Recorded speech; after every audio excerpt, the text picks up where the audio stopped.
So, a nice young man knocks on your door and asks if you would be willing to install a sign on your lawn displaying the message, "Please drive safely." The sign that he shows you, however, is so poorly designed with the ugliest of colouring that you're certain it's going to look terrible on your front lawn. In fact, it's so embarrassingly bad, it's going to reduce your curb appeal by 25%. Do you give him permission to install the sign? In one experiment, 76% of the homeowners in an affluent suburb agreed to such a request. How did the researchers achieve such an unusually high degree of success? Did they offer payments? Were their arguments particularly persuasive? Were all the homeowners in that area just passionate about driving safety? We like to think that good people make good choices and that bad people make bad choices, and that as long as we know a person's character, we can accurately predict a person's behaviour. This is why when we think about the life we really want, we assume that because we know what we want in life, we will always make choices that reflect that. And this morning we're going to be reminded that it's just not that simple. And that in fact, the choices we often make sometimes have as much to do with our circumstances as they do with our character. And so therefore the trick is, if we're going to succeed at getting what we want, we sometimes just need to adjust our circumstances. In the Gospel according to St. Luke, Jesus tells the well-known story of the Good Samaritan. He says a man was going down from Jerusalem to Jericho when he fell into the hands of robbers. They stripped him of his clothes, they beat him and went away, leaving him half dead. If they had newspapers in the first century, those newspapers would regularly carry stories of people who were mugged and killed on the roads between Jerusalem and Jericho. The 28-kilometre distance between these two cities was so notoriously dangerous that the only people who ever travelled upon it were businessmen on buying and selling trips, who always had money, and pilgrims on their way to and from Jerusalem, who always had money. And so where you have money and opportunity, you sometimes have crime. So Jesus is telling a story here that his audience can instantly relate to. Everyone knew someone who went through something like this. And I like that Jesus says, notice his phrase, he fell into the hands of robbers. Don't you just love that? He fell into. This is the first century language of bad luck. He woke up on a Monday morning assuming that this would be a week like any other week, and by Tuesday, bad luck. Didn't see it coming, didn't plan for it, couldn't anticipate it. Bad stuff just happened. Welcome to life. And for this man, things have become bad indeed. Now lying half dead by the side of the road, the question that immediately hangs over the story is, who will be there for him? Next sentence. A priest happened to be going down the same road. Now, when Jesus uses the phrase happened to, his audience would have immediately breathed a collective sigh of relief. The word happened is a word that you would have used in the first century if you were talking about unbelievable luck. So, for example, you would say, I was walking down the street and I happened to notice, fluttering in the wind, a lottery ticket. And wouldn't you know, it was the winning one from last night's 649. Or I was playing hockey out in the boonies in Canada, Goose Fart, Saskatchewan, or somewhere like that. The kind of place that doesn't really have a hospital, it's more of a clinic. And I injured my eye playing hockey. And they took me to this hick hospital in the middle of nowhere with an injured eye. And the top eye surgeon in Canada just happened to be there doing a consultation. This is the language Jesus is now using. In sentence number 1, this guy has incredible bad luck. But in sentence number 2, with the arrival of the priest, his luck has immediately turned for the better. Because the assumption is that because this priest is a person of good character, this is the immediate assumption in first century Israel. We're talking here about a person who knows what the Bible says, who lives what the Bible says, whose character is absolutely unimpeachable. Because we can make definite assumptions about the kind of character he has, we can very accurately predict how he is going to behave in this situation. And so because we know this, we can assume this. But without telling us why, Jesus says he does the opposite. He acts, it seems, out of character. Jesus says 2 things. He sees where the man is, takes notice of his situation, and passes by on the other side. Next sentence, similar stuff. So too a Levite came to the place and saw him and passed by on the other side. So Levites in the story, just like priests, they pray a lot. They read their Bible a lot. They spend a lot of time in religious places doing very religious things. And again, the assumption is that because this is a person of a good character, and we have no reason to assume otherwise, at least certainly not in the first century, we can therefore assume how he will behave in this situation. This is good luck. And yet, for some reason, he acts out of character, passes by on the other side, having seen the situation. When you choose to look at the world simplistically, you are giving yourself permission not to think. And we do this because we don't like thinking. We don't enjoy complexity. We can't tolerate the idea that our view of the world or of the things we are going through might be wrong. And yet in this story, you find yourself, as a religious person, being able to relate to the disappointing antagonists who act out of character. Like the priest, like the Levite, you too are a good person. I know enough about you to know that that is true. You stand for good morals. And here, not to blow my own trumpet, but in week 4 of this outstanding series, you probably have a fair idea of what it is you want in life. You have some very admirable goals for yourself. And yet, for all your very genuine goodness and admirability, those things are not always an accurate predictor of how you will behave. In a well-known study, 2 psychologists, John Darley and Daniel Baston, conducted an experiment at Princeton Theological Seminary, a very fine place to learn your theology. And the experiment they conducted was on the relationship between context and behaviour. And they used the parable of the Good Samaritan as a basis for their study. So they went to the campus of Princeton Seminary, and they met with a group of students whom they had previously asked to give a talk on a given biblical theme. Each student would be called up in turn and asked to make their way over to the lecture hall to present their talk.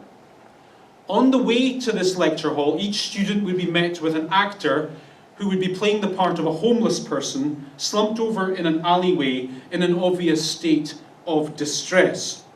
And the question that the experiment sought to answer was what sort of people would be most likely to stop and offer assistance? Would it be, as expected, the people of good character?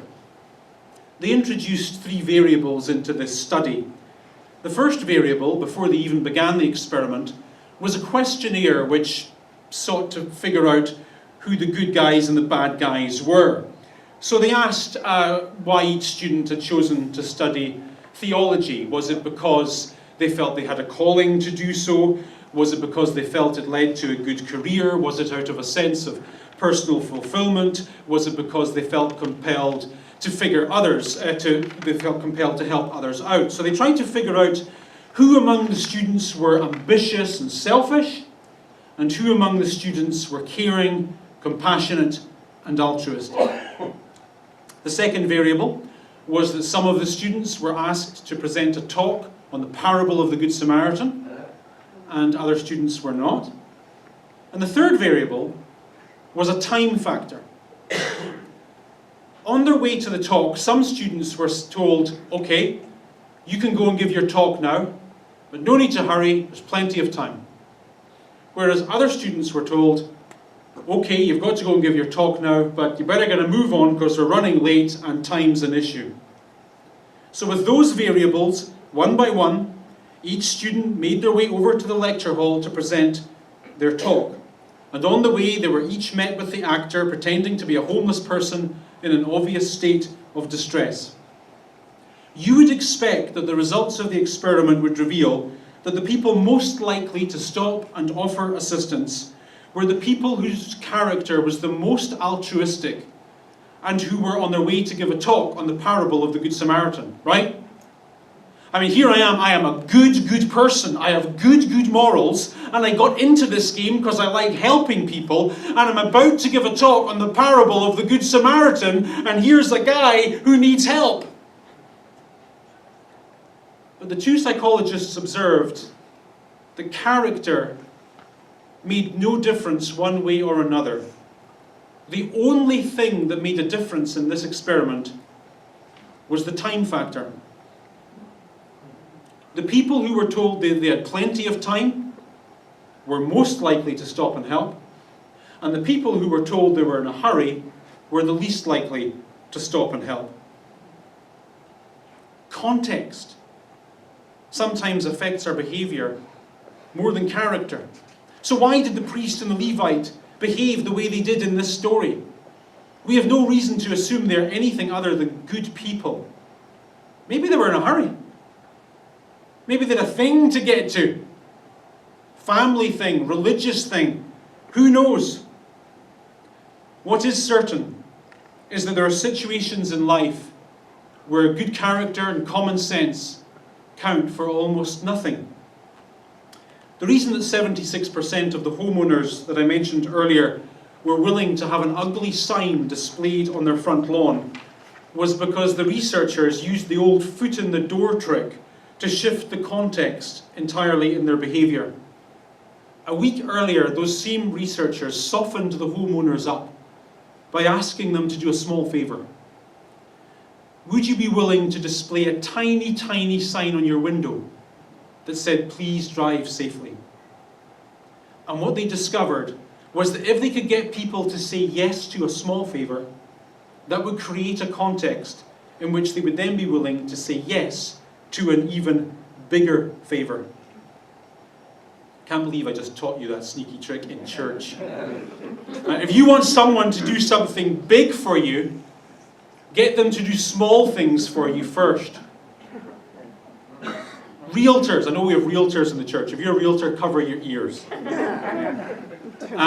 So I live in Tottenham, as you know, and for some reason, property in Tottenham is really hot right now. Now that I think of it, it got hot after I moved there. Coincidence? I don't know. Anyway, it's so hot that yesterday there's a builder who's built a subdivision just behind my home, and there were some homes made available. People were camping out since Thursday morning to buy a house. You believe that? Crazy. Homes in Tottenham seem to sell in a matter of hours, not days. Anyway, because Tottenham is such a hot place to live, I get realtors at my door quite often. And they always try and give me something.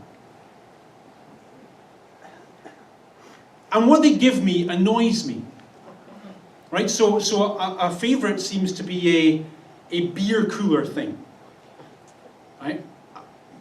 All-time favourite, a desk calendar. That's just what I need in 1985.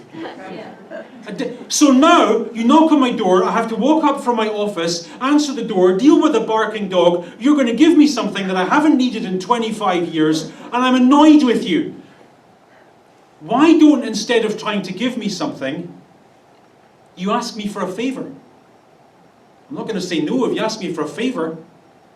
Why don't you ask me to do something for you? Why don't you say, I'm doing a food drive. Folks are struggling in the community, food's expensive. Have you got any cans you can spare? Sure, I got cans I can spare. Some of them have been there since 85 as well, actually. Take them! And you come to my house every 6 months and you ask me to do you a favour. By the time it comes to selling my home, I'm so into you for favours, what's another one? Some of you realtors were taking notes. That's 0.5% of all your sales in the next 6 months. If that works. Okay. So at a personal level then, as we think about what it is we really want in life, the question should become, how do I shift the context in my own favour so that it becomes easier for me to do what I want to do anyway? How do I make it easy on me? Next sentence. But a Samaritan came to where the man was. Now, after a lifetime of exposure to this story, you simply can't understand the shock value of the sentence.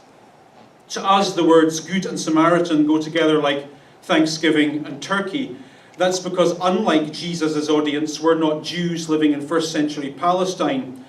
To the ears of those people, the word Samaritan aroused emotions of racial hatred. One Jewish pamphlet written in the period actually said that he who eats the bread of a Samaritan is like he who eats the flesh of a pig. In other words, to hang out with one of these people is to not be a Jew anymore. To be friends with one of these is to no longer number yourself among the people of God. So in the first century, Jesus' religious audience would have advised this half-dead man to just go ahead and die, rather than take help from a man like this. Help at any rate which will surely not be given. In the first century context, we know things about this person's behaviour. We know things about their character. They are Samaritans. Making bad choices is what they do, and because we know that about them, we can accurately predict their behaviour, so we assume. Jesus, as you know, says that the Samaritan comes to where the man was, he takes pity on him. He went to him, bandaged his wounds, pouring on oil and wine. Then he put the man on his own donkey, brought him to an inn, took care of him. Then the next day he took 2 silver coins, gave them to the innkeeper. Look after him, he said, and when I return, I will reimburse you for any extra expense you may have. Now, what fascinates me about this sentence is how quickly the whole thing escalates. So notice it starts with a Samaritan who just notices something about this poor guy. And he gets into some quite gentle forms of taking care of him. So there's bandages and some ointments. But then the whole thing just snowballs. He doesn't stop there. He puts him on his own donkey, and then he checks him into a hotel, and then he's paying for his rehab costs. And by the time you get to the end of the sentence, he's so far into helping this guy that he just can't stop. And so he's saying, I'm going to cover everything. I'm going to come back, and if there's any extra expense, I'm good for it. I'm not going to stop. I'm not going to stop. I am into this guy the whole way. And in the worldview of this story, we can assume that this man does not have a good character, and so therefore would not make good choices. And I can't help but wonder if that's a backwards way of looking at it. Maybe he does have a bad character. Let's assume he does. Fair assumption in the context. And maybe the only reason by the end of the story, and after 2,000 years of history, he ends up with such an admirable character is because he behaved his way into it. We think that character determines behavior. But what if it's the other way around? What if we can behave our way into better character? We do know for certain that the choices we make affect the feelings we have. So, for example, in the 1950s, at the height of the Cold War, quite a few Americans invested in concrete bomb shelters for their basements and backyards. Now, you would assume, correctly, that the only people who would buy a nuclear fallout shelter for their home would be people who were afraid of a nuclear war. And you would further assume that their fears would subside once their fallout shelter was installed. However, study after study showed that levels of fear actually increased among homeowners who bought fallout shelters. They, it seems, created conditions that contributed to them feeling more afraid than they actually needed to. Now, if that's all true, the pressing question becomes, how do I create conditions that will help me get what I've learned in this series? How do I create a context for myself that helps me become the person I want to be and get the things I really want in life? I have no idea. Thank you for coming. If you know, tell me. One suggestion might be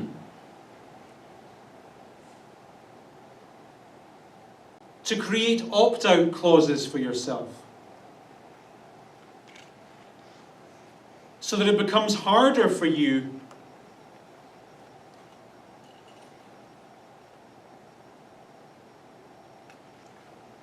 I'm about to say that sentence in a complicated way, let me rethink it. Create opt-out clauses for yourself. That sentence isn't going to work. Let me tell you about the gym. I'm not going to mention it because some of you go there.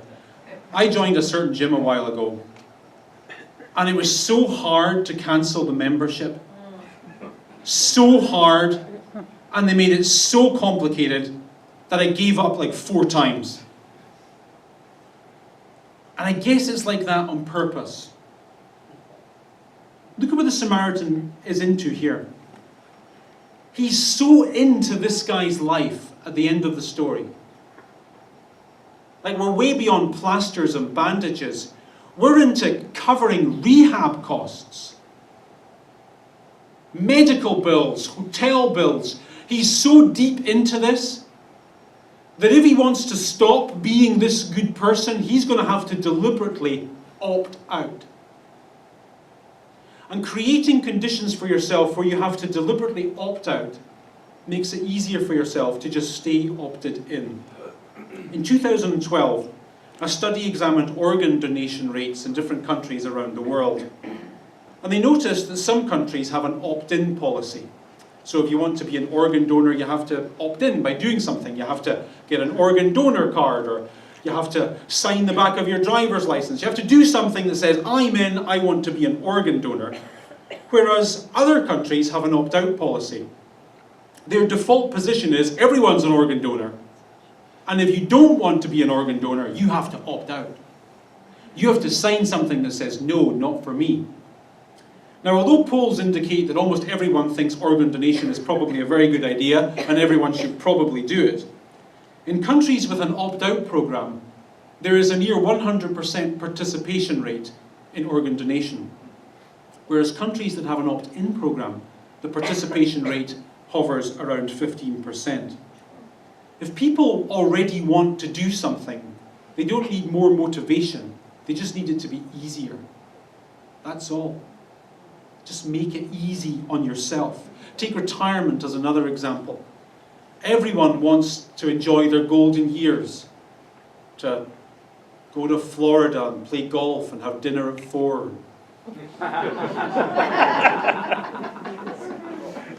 Cocktails at 5.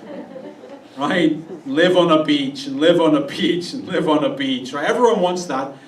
But everyone knows that saving for those years can be difficult. In one study, researchers looked at a company that had a savings program, that it was an opt-in program.